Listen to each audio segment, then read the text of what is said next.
Parole de femme. Cette semaine, c'est une semaine pour les jeunes couples et les vieux couples et les célibataires, donc pour tout le monde, mais particulièrement pour les jeunes couples, car nous avons une jeune mariée parmi nous, épanouie. Non, il n'y a pas de scoop, mais c'est Nifa. Bonjour Nifa, jeune mariée épanouie. Bonjour Annabelle, bonjour à toute l'équipe. Bonjour Nifa. Tu vas bien? Très bien par la grâce de Dieu. On est très très contente de pouvoir te recevoir. Ça fait plusieurs années, tu étais venue nous voir avec Joey à l'époque et vous aviez parlé des fiançailles, vous étiez tout nouvellement mariés et c'est des émissions qui ont fait, je crois, beaucoup de bien. Il y a eu beaucoup de bons conseils qui ont été donnés. Alors merci. Et puis aujourd'hui, ça fait 4 ans que vous êtes mariés. Enfin, pas aujourd'hui, mais en ce moment, ça fait 4 ans que vous êtes mariés et vous avez eu 2 enfants aussi depuis. T'avais déjà eu ta fille? Non, t'étais enceinte peut-être, quelque chose comme ça. Je venais juste d'accoucher de ma fille. Ouais. Ah, ok. Ouais. Bon, voilà, oui. Et donc, t'as eu un autre petit garçon depuis. Félicitations, félicitations à toi. Et avec Joey, qui n'est pas là aujourd'hui, mais avec Joey, vous servez le Seigneur.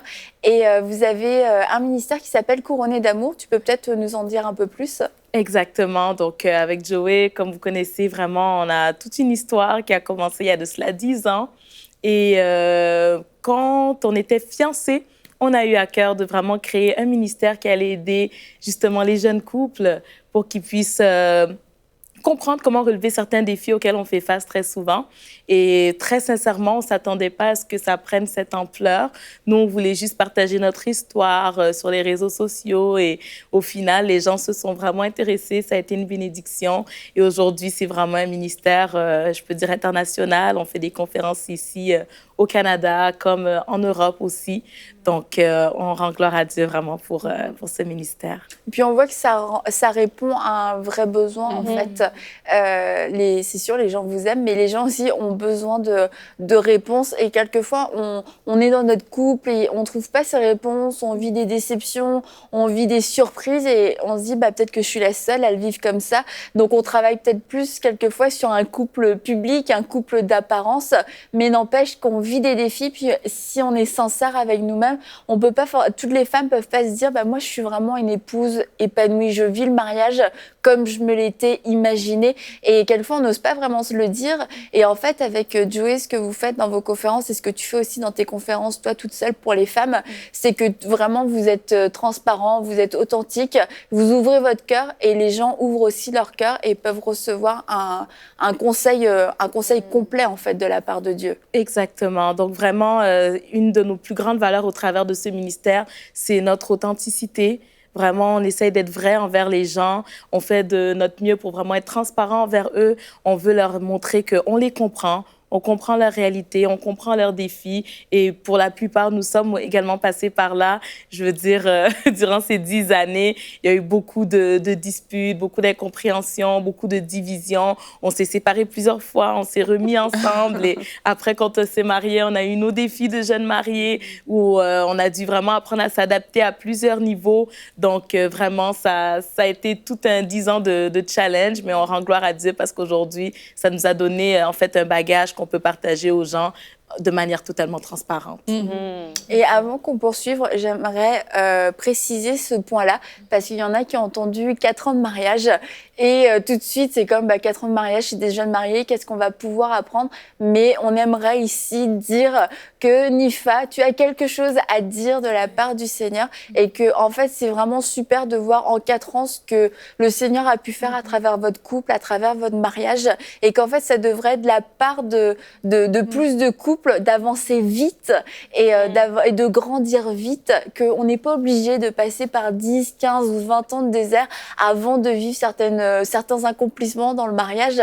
C'est possible de le vivre avant quand on a les bons conseils, c'est certain, mais aussi quand on met en application la parole de Dieu, quand on est sérieux dans notre marche avec le Seigneur, ça fait toute une différence. Donc c'est pour ça aujourd'hui que tu as un droit, une légitimité de pouvoir parler aujourd'hui dans la vie de ces couples et de pouvoir partager ce que tu as reçu de la part du Seigneur. Et puis aujourd'hui, on va parler des conflits. Parce que les conflits, ça peut venir surprendre le couple de jeunes mariés. On vient de se dire oui. Et peut-être qu'on avait cette image que non, nous, on se disputera jamais. Nous, ça ne nous arrivera jamais. Et finalement, un jour, ça nous arrive. Et là, qu'est-ce qu'on fait? Est-ce que ça veut dire qu'on s'est trompé? Est-ce que ça veut dire qu'on n'aurait pas dû se marier, qu'on n'était pas prêt? Est-ce que c'est grave? En tout cas, c'est une très bonne question parce qu'effectivement, c'est ce qui arrive. Surtout, j'aimerais même rajouter, lorsqu'on est chrétien, et en tout cas, à notre cérémonie de mariage, je me rappelle quand Vous le êtes pasteur... disputés? Non. Beaucoup. Bien au contraire, vraiment, la gloire de Dieu était à l'église. Je me rappelle quand le pasteur nous a dit de se mettre à genoux, puis qu'il priait pour nous, puis que l'équipe de louange chantait. Sincèrement, pour moi, j'étais dans les nuages. Je me disais, oh mon Dieu, ce mariage aura jamais de dispute. Il n'y aura jamais de problème. La manière dont la gloire de Dieu est dans cet endroit-là, donc, il n'y a rien qui peut nous arriver. Je pleurais quand il a enlevé mon voile, là. Donc, mon maquillage, en tout cas, c'était à refaire tellement que j'étais dans les émotions. La gloire de Dieu était là. Mais c'est pour dire que parfois, à cause de ces moments-là, surtout parce qu'on est chrétien, on a prié pour notre mariage et tout, on se dit, ben, forcément, il n'y en aura pas de problème, comme on dit. Mais à notre grande surprise, ça n'a pas été trop long. On a commencé à avoir des accrochages, des incompréhensions. On a réalisé à quel point on était différents. Et immédiatement, la première pensée qui va te venir à l'esprit, c'est « Oh mon Dieu, est-ce que je me suis trompée dans mon choix? » Parce que moi, la manière dont je vois les choses par rapport à telle situation, c'est plutôt comme ça. Et lui, c'était le contraire. Et là, immédiatement, on se demande « OK, mais pourquoi est-ce qu'on a autant de différences? Est-ce que ça veut dire que je me suis simplement trompée ou qu'est-ce que je dois faire et tout? » Mais je bénis Dieu parce qu'on était bien entourés. On a eu des personnes qui nous ont donné des bons conseils. Et c'est exactement ce qu'on essaye d'apporter, en fait, aux personnes qui viennent dans notre ministère. On veut leur montrer que c'est pas parce qu'il y a des différences que ça veut dire que vous vous êtes trompés. Au contraire, on a appris au travers de notre cheminement que, en fait, nos différences sont nos forces. Nos différences sont littéralement nos forces. Si on était un couple complètement pareil, il y a beaucoup de choses qu'on ne pourrait pas faire. C'est parce qu'on a certaines différences qu'on peut mieux se compléter, se complimenter et accomplir plus. Donc, on a dû réaliser qu'en fait, nos différences, c'est à notre avantage. Ça n'a pas été facile, très sincèrement. Ça n'a pas été facile à assimiler, mais on a fini par le réaliser. Et aujourd'hui, quand il y a, par exemple, une incompréhension où on voit les choses de manière différente, eh bien, on en parle. Et on réalise, en fait, qu'on est capable de pouvoir trouver un juste milieu pour qu'on soit tous les deux, entre guillemets, avantagés. Donc, parfois, une personne va faire un compromis ou bien ce sera l'autre. Mais au final, on réalise qu'on est une équipe. On est une équipe. C'est comme, par exemple, dans n'importe quelle équipe, au soccer ou bien au basket, peu importe. Personne n'a le même rôle. C'est que chacun a son rôle. Chacun fait ce qu'il est bon à faire. Et c'est pas parce qu'ils sont différents qu'ils ne peuvent pas gagner. Au contraire, c'est parce qu'ils sont différents et que chacun fait ce qu'il a à faire qu'au final, il gagne. Donc, c'est un peu comme ça. Tu te souviens de votre première dispute? Ouf, c'est difficile parce qu'au cours de ces 10 années, il y en a tellement votre première dispute eu. après le mariage? Je pense que vite fait comme ça, ce qui me vient le plus en tête, qui était vraiment un challenge, un défi pour nous, c'est que moi, je suis le genre de femme très, très organisée. Très organisée. Et mon mari, il a beaucoup de belles qualités, mais de ce côté, peut-être un peu moins. Donc, tellement bien. Voilà. Mais c'est un homme extraordinaire, vraiment. Je s'exprime bien, hein? Je dois bien nuancer, là. Donc, voilà. Non, c'est vraiment un homme... Je suis bénie, mais il n'est pas autant organisé que moi. Quelquefois, il se perd un peu dans ses qualités. Il se perd un peu, juste un petit peu. C'est ça, voilà. Mais tu as dit quelque chose de super important. Tu as parlé de la complémentarité. Et souvent, c'est ça, on pense que parce qu'on est vraiment différents, mais en fait, complémentaire, je trouve que c'est plus positif et parce que Dieu pense à la complémentarité quand il nous met ensemble. Oui. Et mais souvent, c'est ça, le diable vient dire, ben vous êtes tellement différents, vous vous êtes trompés. Et les conflits, souvent, ça va venir par rapport au fait que ben, moi, personnellement, on ne s'est pas disputé quand on se fréquentait quand on était fiancés. Mais souvent, les disputes viennent par rapport au fait que quand on vit ensemble, là, il y a des choses comme là, par exemple, dans votre couple, c'est au niveau organisationnel. Toi, t'es peut-être plus carré, t'es bien structuré, t'aimes les choses. Et puis, si ton mari est le moindrement un peu plus un peu plus roux. Souvent, ça va être dans la vie ensemble dans la maison qu'on va découvrir des choses. Donc, c'est ça par rapport à nous, c'est ça? On était chrétiens, mais on a... Vous n'avez pas vécu ensemble avant? Non. Voilà. Donc, c'est ça, les conflits qui sont venus après, c'était des choses par rapport à la maison. Donc, si des fois, il y a des choses, à l'avant, il y a des choses qu'on peut voir venir et il y en a d'autres qu'on voit pas, mais le plus merveilleux, c'est que, si on sait déjà en partant qu'on a l'aide du Saint-Esprit et qu'on est rempli d'amour comme toi et Joey l'un pour l'autre, vraiment, ça aide, ça aide vraiment à passer le cap du début. Et à passer le balai aussi. Oui. Mais vous savez, c'est que peut-être qu'en termes, je veux dire, à la maison, justement, passer le balai, c'est pas ce qu'il va faire peut-être le plus souvent. Ça sera pas peut-être son premier réflexe comparé à moi. Mais dans d'autres domaines, son côté plus libre, si je peux mettre ça plutôt comme ça, c'est tellement avantageux et ça m'a challengée à moi aussi sortir un peu de mon carré. Je veux dire, parfois, si par exemple on doit donner une conférence ou on doit aller prêcher quelque part, si j'ai pas mes notes, moi, je peux littéralement trembler.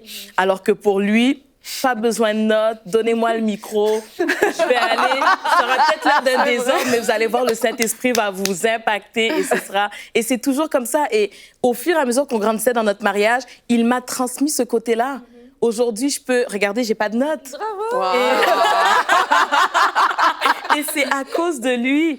Je serais jamais venue sur un plateau comme ça sans notes si j'étais restée autant carrée que j'étais. Donc, encore là, on voit que cette complémentarité est dans notre avantage. Et moi aussi, c'est sûr que même si c'est pas son réflexe d'avoir des notes, par moment, il faut des notes. Par moment, on est dans une situation où il faut une structure. Et moi, je lui ai transmis ce côté-là de moi.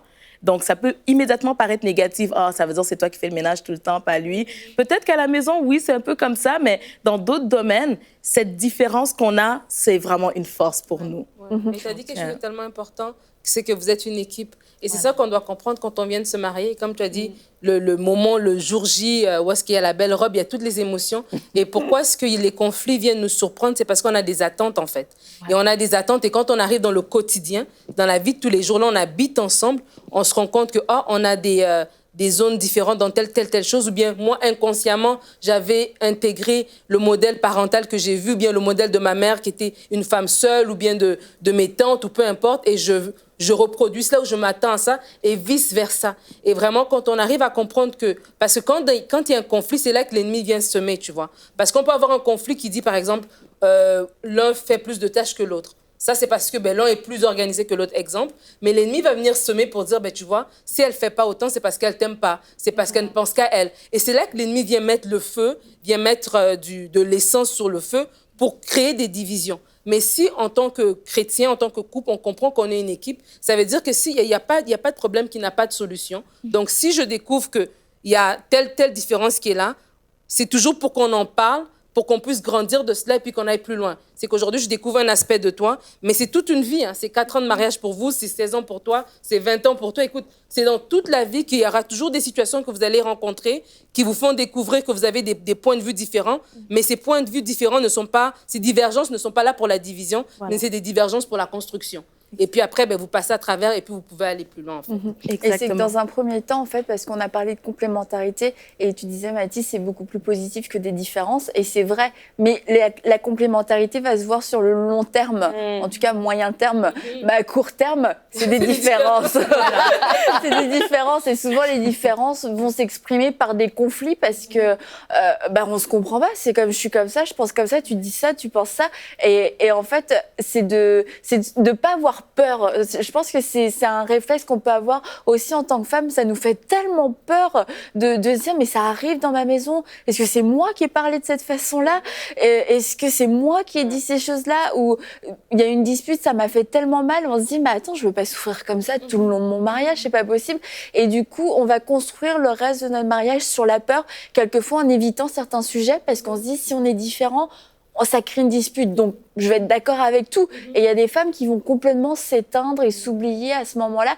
Mais de pas avoir peur, je dis pas qu'il faut provoquer la dispute, et je dis juste que la dispute arrive parce qu'il y a eu une incompréhension. Mais que derrière cette incompréhension, il y a quelque chose de bon, en fait, à découvrir et qu'il faut pas avoir peur à la première dispute et tout remettre en question parce que c'est juste qu'on est en construction et on est des bébés dans le mariage.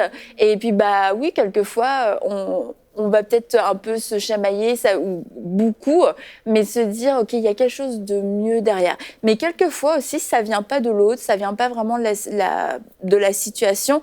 C'est quelque chose quasiment que tu n'arrives pas à contrôler.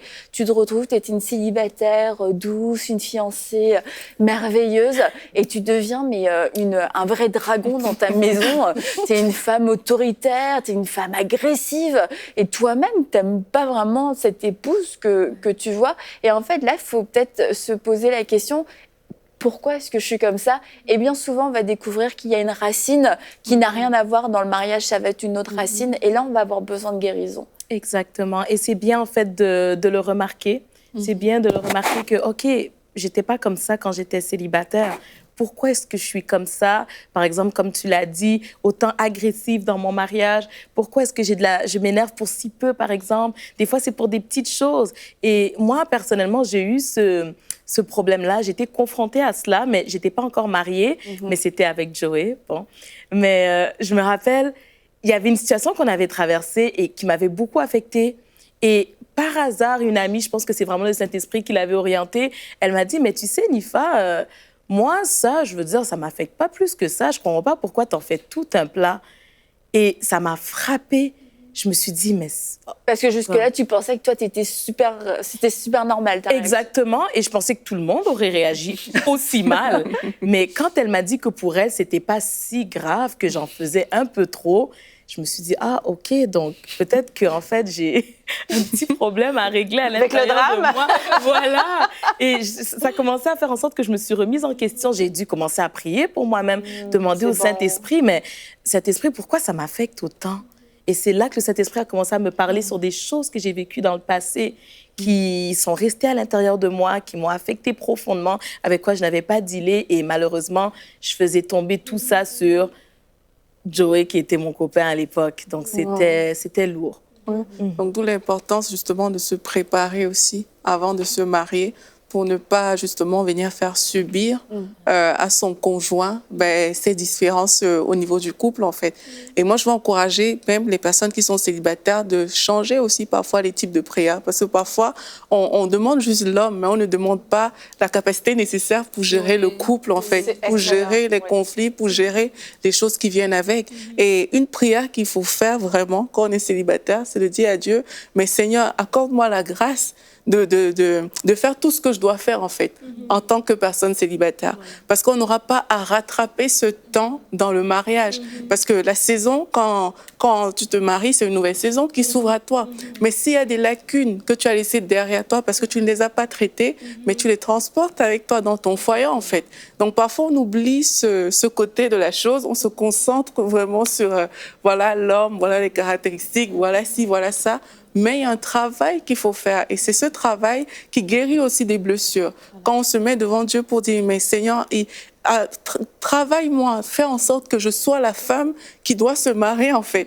Et cette femme qui doit se marier, mais c'est la femme, justement, qui ne rentre pas dans son couple avec des déchets, avec des choses qu'elle n'aimerait pas présenter à son mari. Et là aussi, le Seigneur va mettre des choses en vue qui vont permettre que, OK, tu puisses les traiter même avant d'aller plus loin. Et ça va faire une différence aussi pour les couples. C'est ça, et justement, ça me rappelle avec Joey, en 2013, comme ça, j'avais décidé de totalement mettre un terme à la relation pour prendre le temps avec le Seigneur, qu'il puisse me restaurer, qu'il puisse totalement me guérir, parce que comme je vous ai dit, je commençais à réaliser qu'en fait, je pense que le problème, ça vient beaucoup de moi aussi. Donc, j'ai commencé à me dire, OK, je pense qu'il faut que j'arrête cette relation-là pour laisser le Saint-Esprit faire le travail qu'il doit faire à l'intérieur de moi.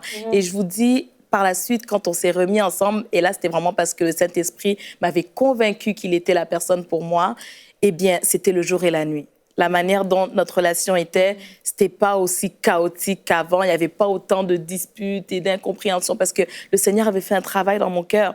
Et j'aimerais aussi préciser, parce que parfois les célibataires se mettent tellement de pression, tu vas pas te marier parfaite. Donc, il y a des choses que tu vas travailler dans ton mariage aussi. Donc, il faut pas non plus se dire que, oh non, je veux pas me marier du tout parce que j'ai encore 10 millions de choses. Il y a des choses que, arriver dans le mariage, le Seigneur m'a dit que c'est dans le mariage que tu pouvais encore mieux travailler ce trait de caractère-là. Et c'est ça, c'est juste pour qu'on s'enlève parfois une certaine pression de « oh non, c'est comme si on s'attend à être parfaite et on s'attend aussi à ce que l'autre soit parfait dans le mariage. » Et ça, surtout en tant que jeune couple, il faut faire attention. Tu n'as pas marié un homme parfait et toi-même, tu n'es pas parfaite. Le Seigneur va continuer de faire son travail dans ta vie, dans ton mariage et il faut rester ouvert et conscient de cela. Et aussi, il faut arrêter de regarder les téléséries à la télé ou ces films qui nous induisent en erreur. Surtout en tant que nouveau marié, on se dit que parce que j'ai vu ça à la télé, mon mari doit être comme ça. Ou même pas à la télé, des fois, c'est nos amis. Le mari de mon ami agit comme ça, donc je m'attends à ce que mon mari aussi fasse la même chose. Mais tu vois pas le mari d'un tel, on les a entendus parler, il fait la vaisselle tous les jours. Toi, pourquoi tu fais pas la vaisselle? Non, c'est que t'as pas épousé le mari de ton ami. OK? Donc, c'est pas... S'il sera pas pareil. Et cet esprit de comparaison-là, c'est vraiment quelque chose que le diable utilise pour diviser les couples, pour amener les couples dans la confusion, pour amener des conflits, exactement. Et il faut qu'on fasse attention à ça. Je pense que chaque couple, on est tous uniques. Hein? Voilà. Tu as dit quelque chose dans l'ouverture, Annabelle, quand tu as présenté Nifa. C'est vraiment qu'il ne fallait pas considérer le nombre d'années où elle et Joey étaient mariés, mais vraiment leur maturité. Et tu as ce droit de parler dans la vie des femmes parce que je considère vraiment que votre cœur a été ouvert dès que vous avez été ensemble, vous êtes revenus ensemble, tu as pris ce temps d'arrêt. Mais vraiment, le niveau de maturité que vous avez, c'est parce que votre cœur est ouvert vraiment au Saint-Esprit pour que vous puissiez grandir ensemble très rapidement.